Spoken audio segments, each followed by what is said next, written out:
శ్రీ విష్ణు సహస్రనామం విష్ణువు యొక్క 1000 నామాల వర్ణన. విష్ణు సహస్రనామాన్ని స్త్రీలు పారాయణం చేయకూడదని కొందరు పండితులు అంటున్నారు. దీనికి కారణమేమిటి? స్త్రీలు విష్ణు సహస్రనామం ఎందుకు పఠించకూడదు? విష్ణు సహస్రనామం అంటే విష్ణువు యొక్క 1000 పేర్లు. ఈ 1000 నామాలు శ్రీ మహావిష్ణువు మహిమను వివరిస్తాయి. లింగ భేదం లేకుండా విష్ణు సహస్రనామాన్ని జపిస్తుంటారు. కానీ మహిళలు విష్ణు సహస్రనామం జపించడం సరైనదేనా? స్త్రీలు విష్ణు సహస్రనామ పారాయణం చేయాలా వద్దా అనేది ఇప్పుడు తెలుసుకుందాం. స్త్రీలు విష్ణు సహస్రనామం పారాయణం చేయాలా వద్దా అనే దానిపై చాలా మందికి భిన్నమైన అభిప్రాయాలు ఉన్నాయి.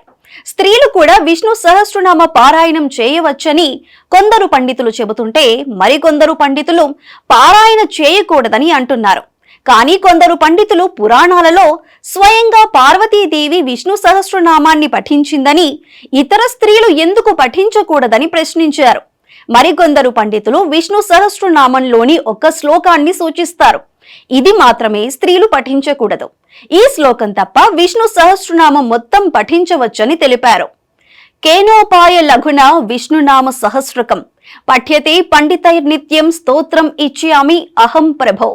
అయితే పార్వతీదేవి స్తోత్రం ఇచ్చామి అని శ్లోకంలోని ఈ భాగాన్ని పలకలేదు, పతితం ఇచ్చామి అని పలికింది. ఈ కారణం చేత పండితులు స్త్రీలు విష్ణు సహస్రనామాన్ని పారాయణం చేయకూడదని సూచించారు. కానీ స్త్రీలు పండితుల ద్వారా ఉపదేశం పొంది విష్ణు సహస్రనామం పారాయణ చేయవచ్చు.